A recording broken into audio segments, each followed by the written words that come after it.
بسم اللہ الرحمن الرحیم۔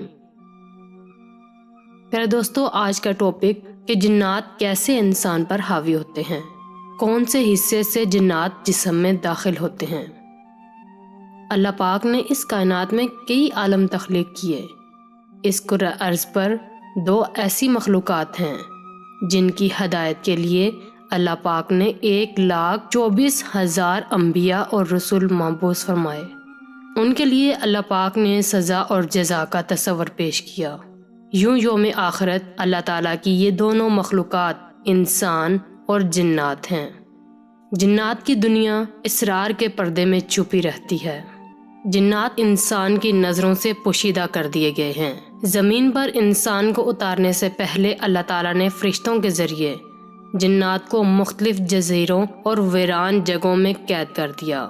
جنات کے قید کرنے کا واقعہ بھی نہایت دلچسپی سے خالی نہیں۔ روایت میں آتا ہے کہ انسان کو زمین پر اترنے سے پہلے اللہ پاک نے فرشتوں کے سردار ابلیس کو بارگاہ میں طلب فرمایا۔ ابلیس جنات میں سے تھا اور آگ سے پیدا کیا گیا تھا اور اللہ پاک کے نہایت برگزیدہ فرشتوں میں شمار کیا جاتا تھا۔ اس کو اللہ تعالیٰ نے اس قدر علم عطا کر رکھا تھا کہ وہ اس علم کی بنیاد پر فرشتوں کا سردار بنا۔ ابلیس کو حکم دیا گیا کہ فرشتوں کی جماعت کے ساتھ زمین پر اترو۔ جو جنات زمین پر فساد اور لڑائی جھگڑے میں مشغول رہتے ہیں انہیں ویران جزیروں اور پہاڑی علاقوں میں قید کر دو اور ایک خاص وقت تک وہاں پر قید رہیں گے۔ ابلیس بارگاہ الہی سے حکم لے کر فرشتوں کی ایک جماعت کے ساتھ زمین پر اترا۔ جنات کو نہایت کم وقت میں مختلف جزیروں اور پہاڑی غاروں میں قید کر دیا، جو ایک روایت کے مطابق حضرت سلیمان علیہ السلام کے دور تک قید میں رہے۔ پھر اللہ پاک کے حکم سے ان کو آزادی ملی اور وہ دنیا میں چلنے پھرنے لگے۔ جنات کو قید کرنے کے بعد عرش الہی تک ابلیس کا فرشتوں کی جماعت کے ساتھ سفر کرنا شروع ہوا۔ دوران سفر ابلیس کے دل میں غرور اور تکبر نے سر اٹھایا کہ اس نے انتہائی کم وقت میں نہایت طاقتور جنات کو قید کرنے کے متعلق غرور کیا۔ اس کی خبر رب تعالیٰ کو تو ہو گئی، مگر دیگر فرشتے اس سے بے خبر رہے۔ روایات میں آتا ہے کہ یہ پہلا موقع تھا جب ابلیس نے غرور کیا، جبکہ اللہ پاک نے اس کے غرور کو ختم کرنے کے لیے آدم علیہ السلام کے سامنے سجدہ کرنے کا حکم دیا، تو ابلیس نے انکار کر دیا کہ میں آگ سے بنا ہوں اور یہ مٹی کی پیداوار، میرا اور اس کا کیا جوڑ کہ میں اس مٹی کے پتلے کو سجدہ کروں۔ اللہ کے حکم کے انکار پر ابلیس کو بارگاہ الہی سے نکال دیا گیا اور اسے شیطان ٹھہرا دیا گیا۔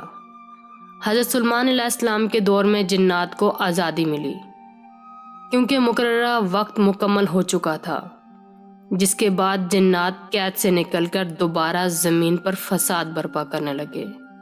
حضرت سلیمان علیہ السلام کے معجزات میں سے ایک معجزہ یہ بھی تھا کہ آپ شیاطین جنات کو قابو کر لیتے اور ان کو سزا کے طور پر دوبارہ قید میں ڈال دیا کرتے تھے۔ جنات کے وجود کا ذکر قرآن مجید میں ہوا ہے اور ایک پوری سورت جن کے نام سے موجود ہے۔ مسجد جن مسجد حرام کے شمال کی جانب 3 کلومیٹر کی مسافت پر واقع تاریخ اسلام کی عظیم یادگار سمجھی جاتی ہے۔ تاریخ اسلام کی کتابوں میں شہرت کے اور بھی کئی واقعات ملے ہیں، تاہم ان کی سب سے بڑی وجہ یہاں پر رسول اکرم صلی اللہ علیہ وآلہ وسلم کے ہاتھ پر جنات کی ایک جماعت کا قبول اسلام کا واقعہ ہے۔ مسجد حرام کے شمال میں 3000 میٹر کے فاصلے پر جہاں آج مسجد جن موجود ہے، جنات کی ایک جماعت نے رسول اکرم صلی اللہ علیہ وآلہ وسلم کے ہاتھ پر اسلام قبول کیا۔ آپ صلی اللہ علیہ وآلہ وسلم سے قرآن پاک سنا اور اس موقع پر آپ صلی اللہ علیہ وآلہ وسلم نے جنات کے سوالات کے جواب دیے۔ رسول اکرم صلی اللہ علیہ وآلہ وسلم حضرت عبداللہ بن مسعود کو ہمراہ لے کر رات کے وقت اس جگہ پہنچے۔ عبداللہ بن مسعود کو ایک خاص مقام سے آگے بڑھنے سے منع فرمایا تاکہ کہیں جنات ان کو نقصان نہ پہنچا دیں۔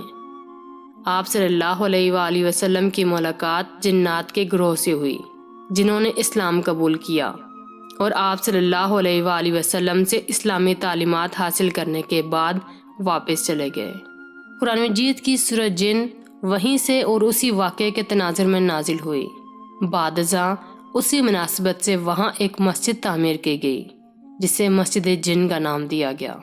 زمانے کے ساتھ مسجد کی تعمیر کے دوران اس کے ڈیزائن بھی بدلتے رہے، مگر اس کے قیام کا واقعہ آج تک مسلمانوں کے دلوں میں تازہ ہے۔ الحرمین شریفین کی زیارت کا شرف حاصل کرنے والے مسجد جن کی زیارت کرتے ہیں۔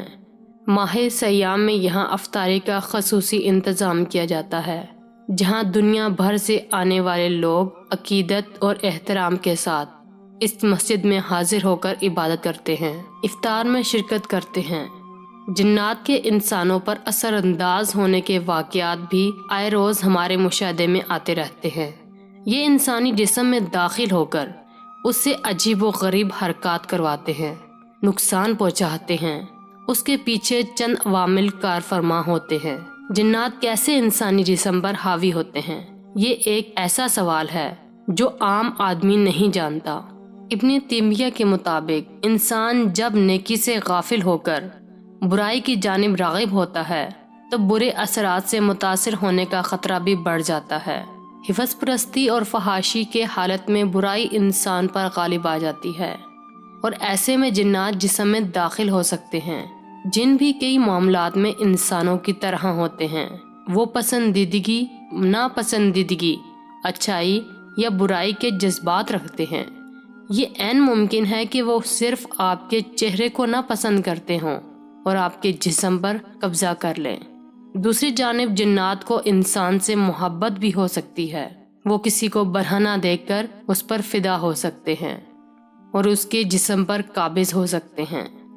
یہ معاملہ خواتین کے ساتھ زیادہ درپیش ہوتا ہے، کیونکہ جن انسان کی نظروں سے پوشیدہ ہوتے ہیں، اس لیے بعض اوقات ہم انجانے میں ان کو نقصان پہنچا بیٹھتے ہیں۔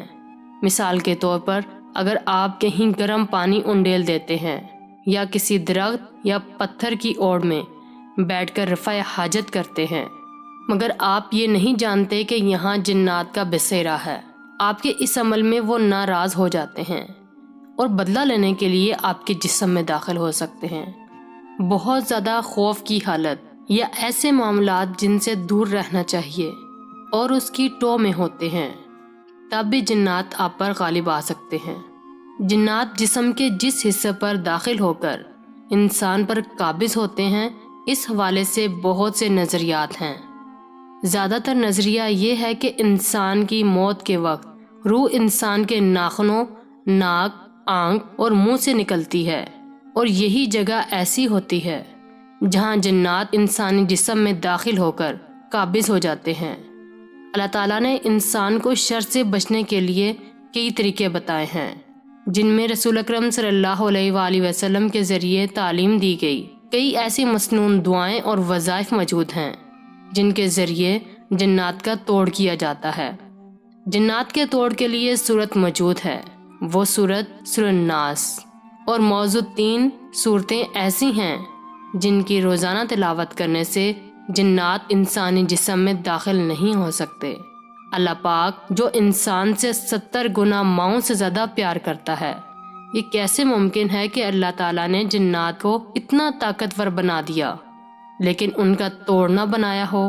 بے شک اللہ تعالیٰ نے اس کا توڑ بنایا ہے، اور وہ ہے موضوع 3، یعنی سورۃ فلق اور سورۃ الناس کی روزانہ تلاوت کرنے سے انسان کے جسم میں کبھی بھی جنات داخل نہیں ہو سکتے۔ لہٰذا موضوع 3 کی تلاوت کا معمول بنا لیں تو انشاءاللہ جنات آپ کو کبھی کوئی نقصان نہیں پہنچا سکیں گے۔ آخر میں اللہ تعالیٰ سے دعا کرتی ہوں، اللہ تعالیٰ ہم سب کو اپنے حفظ و امان میں رکھے۔